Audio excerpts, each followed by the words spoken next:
يا راغبا في كل علم نافع. ينمو العلم ويتقدم بتقنياته ومجالاته، ومعه نطور أدواتنا في تقديم العلم الشرعي. أكاديمية زاد أكاديمية ينبوعها صاف ليروي غلة الظمآن.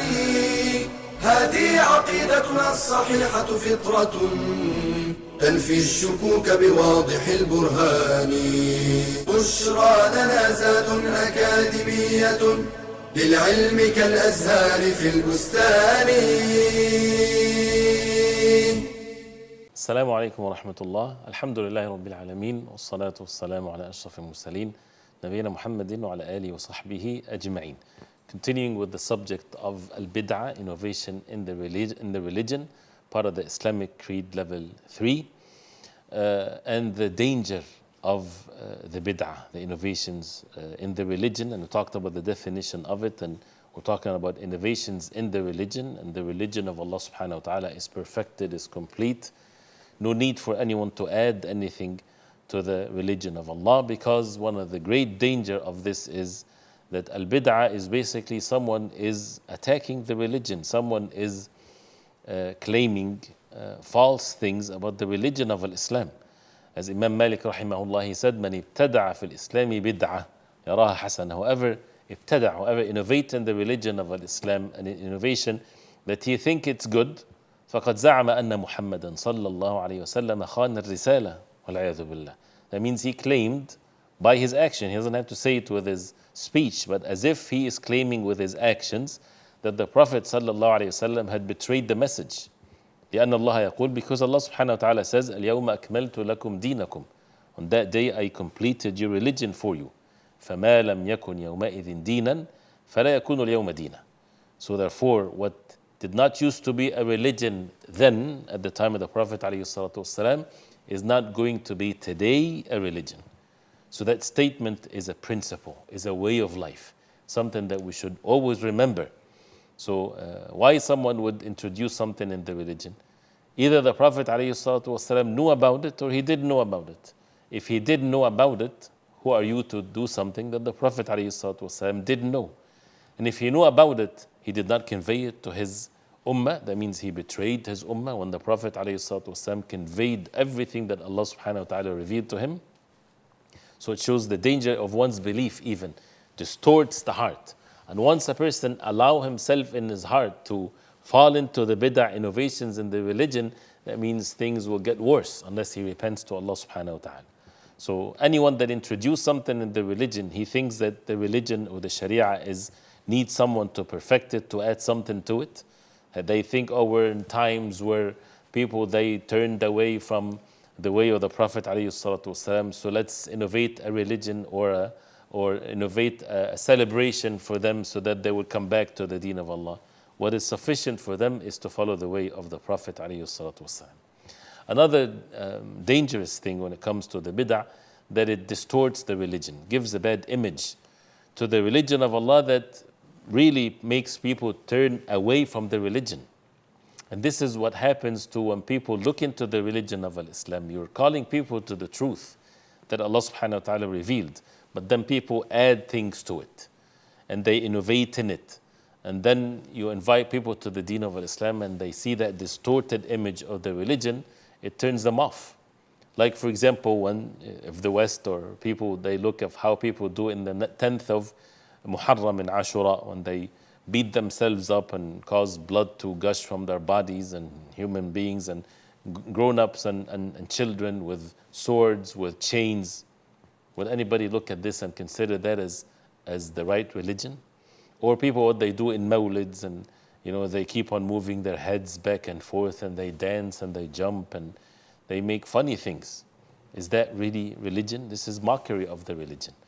And again, how would we know that? It's because this is something that the Prophet ﷺ didn't do. And the more the people innovate something in the religion, the more of the sunnah of the Prophet ﷺ will be turned away from them. This is the way of Allah subhanahu wa ta'ala on earth, which is one of the great dangers of al-bid'ah, as Ibn Abbas radiallahu anhuma, he said, لا يأتي على الناس عام إلا أحدثوا فيه بدعة. There's always, every year, people introduce a bid'ah in the religion. وأماتوا فيه سنة. If they initiate something as a bid'ah in the religion, what happens? A sunnah dies among them. حتى تحيا البدع وتموت السنن. Till the bid'ah becomes alive in the life of people and the sunnah disappears. The sunnah becomes the bid'ah to them. You remind them of the way of the Prophet ﷺ. They've never seen that. They've been seeing their people and their generations doing things that is not according to the way of the Prophet ﷺ. Also, al-bid'ah is one of the means to bring the wrath of Allah subhanahu wa ta'ala. And people might think they're doing acts of worship. They love Allah subhanahu wa ta'ala with these bid'ah, but it brings the wrath of Allah subhanahu wa ta'ala. As Allah subhanahu wa ta'ala says in the Quran, فَلْيَحْذَرِ الَّذِينَ يُخَالِفُونَ عَنْ أَمْرِهِ أَن تُصِيبَهُم فِتْنَةٌ أَوْ يُصِيبَهُم عَذَابٌ أَلِيمٌ. Let them be warned, those who oppose the affairs of the Prophet sallallahu alaihi wasallam, that a fitna would afflict them, or a severe punishment or a painful punishment would afflict them. And also, as Allah subhanahu wa ta'ala says, فَبَدَّلَ الَّذِينَ ظَلَمُوا قَوْلًا غَيْرَ الَّذِي قِيلَ لَهُمْ فَأَنزَلْنَا عَلَى الَّذِينَ ظَلَمُوا رِجْزًا مِّنَ السَّمَاءِ بِمَا كَانُوا يَفْسُقُونَ. When the verse talks about the people of Bani Israel, they've been commanded to say something, and instead they changed it. Then Allah subhanahu wa ta'ala revealed or brought the wrath of Him subhanahu wa ta'ala upon them. And really, when it comes to the subject of al-bid'ah, you would find how the early generations of Islam, the Sahaba radiallahu anhum, they were very tough and stern against those who would initiate and start something that wasn't the way of the Prophet alayhi salatu wasalam. Like Sa'id al-Musayyib, for example, and there are many examples, one of which in the book that mentions that he saw a man praying after Salatul Fajr. So he forbade them, because this is something that the Prophet ﷺ forbade us from making optional salah after Salatul Fajr, till sunrise.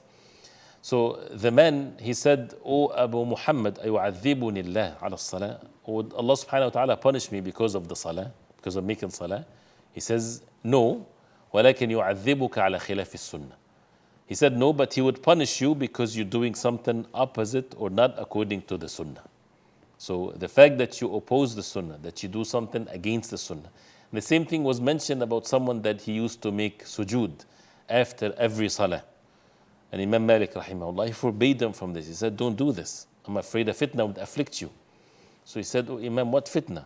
Would Allah subhanahu wa ta'ala punish me for a sajda? I'm making sujood. He says, yes, وَأَيُّ فِتْنَةٍ أَعْظَمْ مِنْ أَن تَظُنَّ أَنَّكَ سَبَقْتَ إِلَى فَضِيلَةٍ لَمْ يَفْعَلْهَا رَسُولُ اللَّهِ صَلَّى اللَّهُ عَلَيْهِ وسلم. What is a bigger fitna than for you to think that you had surpassed the Prophet ﷺ with a virtue that he didn't do? Then he quoted the verse that we mentioned earlier, فَلْيَحْذَرِ الَّذِينَ يُخَالِفُونَ عَنْ أَمْرِهِ.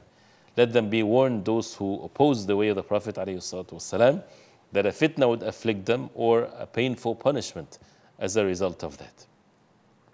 And one of there can be an encyclopedia of bid'ah, innovations. People invented all kinds of things, but we don't have to go through each and every one of them. It's instead that we have, and it's sufficient for us to know the sunnah of the Prophet ﷺ, to hold fast to it, and to stay away from these things that get invented. Matters of dhikr, people jump up and down, they dance, they hold hands, they say Allah, Allah, Allah like this. The Prophet ﷺ, did he say the dhikr like this?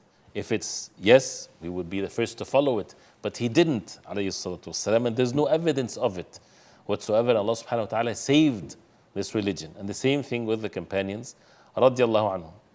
And when it comes to how the early generations of Islam understood this concept, to be firm upon these meanings, Imam Malik rahimahullah, and he was in Medina, and a man asked him, from where should I make ihram for Umrah or Hajj?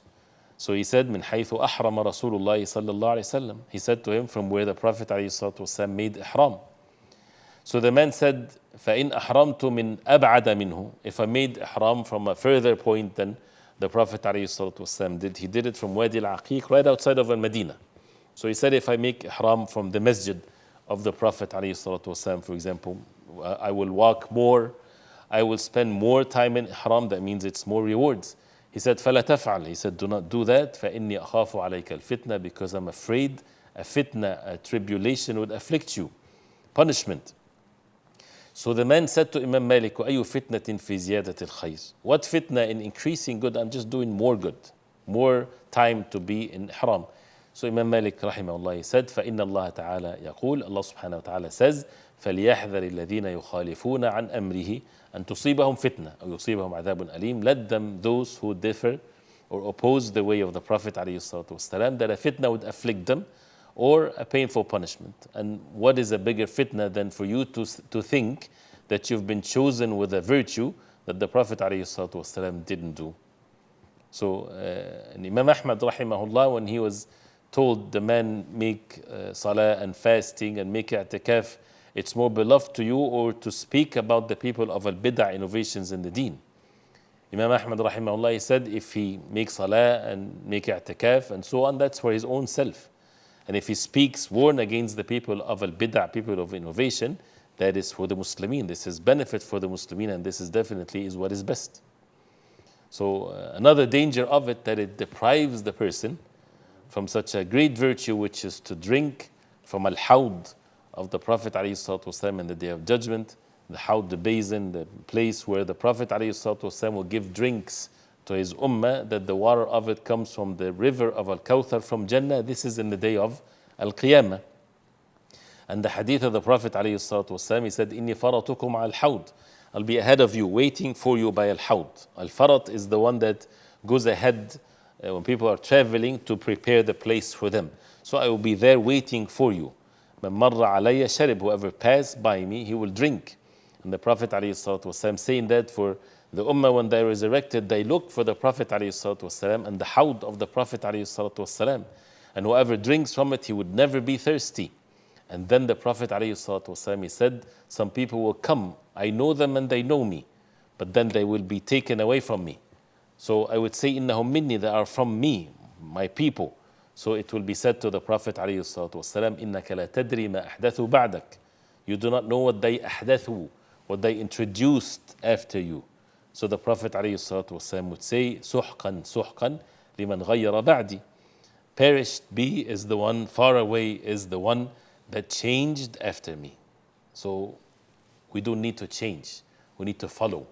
That's the deen of Islam. As Sufyan al-Thawri rahimahullah, he said, وَجَدْتُ الْأَمْرَ الْإِتِّبَاعِ, I found this matter, this religion to be what? One word, follow. Follow the way of the Prophet ﷺ. Do not allow yourself to introduce things in the religion or to follow those who introduced things into the deen of Allah subhanahu wa ta'ala. We'll stop here inshallah ta'ala and continue next time inshallah ta'ala with some of the issues with matters of al-bid'ah and what's related to that. So till then, I ask Allah subhanahu wa ta'ala to protect you all. Wa sallallahu wa sallam wa barak ala Muhammadin wa ala alihi wa sahbihi wa sallam. Wassalamu alaikum wa rahmatullahi wa barakatuh. يا راغبا في كل علم نافع. ينمو العلم ويتقدم بتقنياته ومجالاته، ومعه نطور أدواتنا في تقديم العلم الشرعي. أكاديمية زاد، زاد أكاديمية ينبوعها صاف ليروي غلة الظمآن. هذه عقيدتنا الصحيحة فطرة تنفي الشكوك بواضح البرهان. بشرى لنا زاد أكاديمية للعلم كالأزهار في البستان.